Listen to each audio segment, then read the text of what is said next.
আইপিএলের একপেশা ফাইনালে তৃতীয় শিরোপা ঘরে তুলেছে শাহরুখ খানের কলকাতা নাইট রাইডার্স।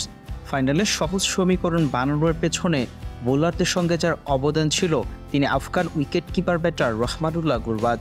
উইকেটের পেছনে নিয়েছেন ট্রাভিস হেড, নীতিশ রানাদের তিনটি গুরুত্বপূর্ণ ক্যাচ।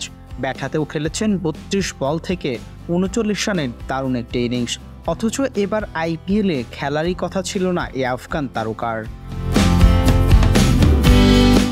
জাতীয় দলের দায়িত্ব পালন করতে আইপিএলের মাঝপথে দেশে ফিরে যান কলকাতার ইংলিশ উইকেটরক্ষক ব্যাটার ফিল সল্ট।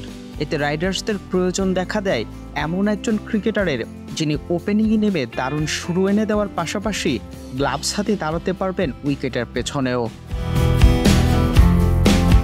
সেজন্য সেরা পছন্দ হতে পারে রহমানুল্লাহ গুরবাজি, কিন্তু মায়ের অসুস্থতার জন্য এবারের আইপিএলই খেলবেন না বলে জানিয়েছিলেন গুরবাজ।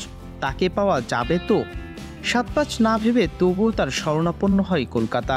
তবে শাহরুখ খানের আবদার ফেরাতে পারেননি গুরবাজ, যোগ দেন দলের সঙ্গে।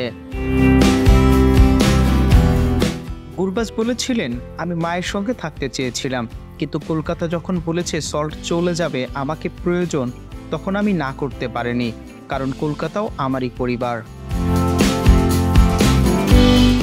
সব মিলিয়ে ২ ম্যাচে মাঠে নেমেছিলেন গুরবাজ। প্রথম কোয়ালিফায়ারে করেছিলেন ১৪ বলে ২৩ রান, আর ফাইনালে খেললেন ৩২ বলে ৩৯ রানের দারুণ একটি ইনিংস।